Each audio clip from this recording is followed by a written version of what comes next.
Hi, this is Dr. Becker, and I'm here to talk to you about the course learning outcomes for your General Chemistry 1 course.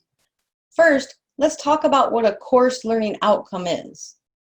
A course learning outcome, or as I'm just going to call it from now on, an LO, just indicates what you should know and be able to do as a result of learning in this course.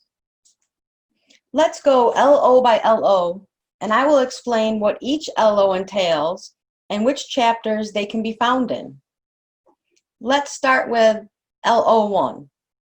LO1 will cover unit conversions using dimensional analysis and, of course, the ability to use the rules of significant figures.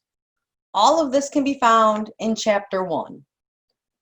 Let's go on to LO2. For LO2, you need to be able to understand and explain the underlying physical and chemical characteristics of the three states of matter: solid, liquids, and gases. All of this can also be found in Chapter 1.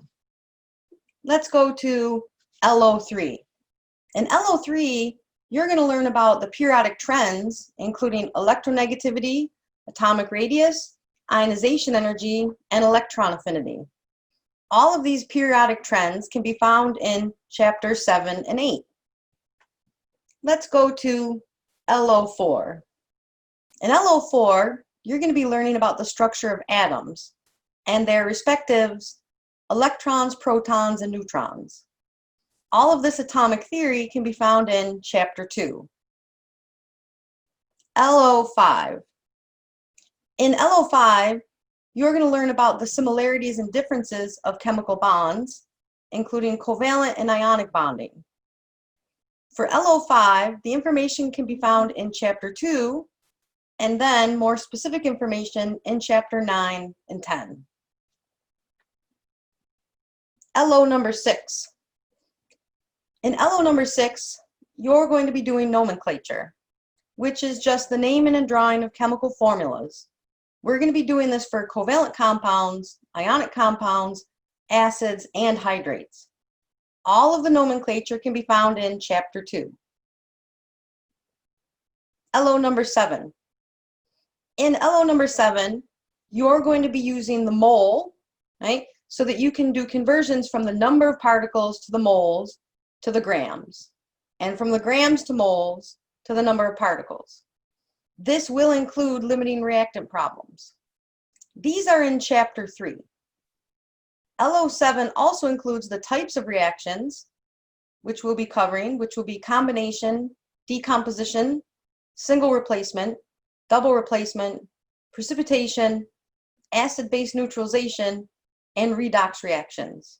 The types of reactions can be found in Chapter 4. For LO8, we're going to talk about gases. The gas laws that we will be covering include Boyle's law, Charles' law, Avogadro's law, Graham's law, the combined gas law, the ideal gas law, Dalton's law of partial pressures, and the root mean square speed. All of the gas laws can be found in Chapter 5. LO number 9 will include thermochemistry and thermodynamics. This will include the heat flow into or out of a system, which we call enthalpy, the disorder or messiness, which we call entropy, and the measure of spontaneity, if a reaction is spontaneous or not, which we call Gibbs free energy. In LO9, we will also cover potential energy diagrams for exothermic and endothermic reactions. You can find all the information for LO9 in Chapter 6. LO number 10. For LO number 10, we're going to be talking about ground state electron configurations and the 4 quantum numbers. All of this information can be found in Chapters 7 and 8. LO number 11.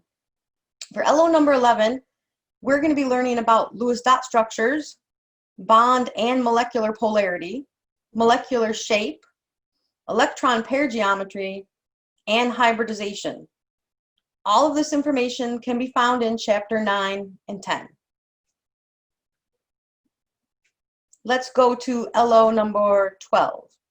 For LO number 12, we will be using the scientific method as a lens for all the classwork and the lab work that we perform throughout the semester. Therefore, LO 12 and 14 go together. Last but not least, LO number 13. For LO number 13, we're going to be learning about the essential lab techniques, which could be hands-on, face-to-face lab, or virtual, using our online labs. Things like using a balance, a graduated cylinder, pipettes, and hot plates. We will be learning about these things in our virtual lab and in our face-to-face lab. Thank you for listening about our course learning outcomes for General Chemistry 1. If you have any other questions, feel free to contact me.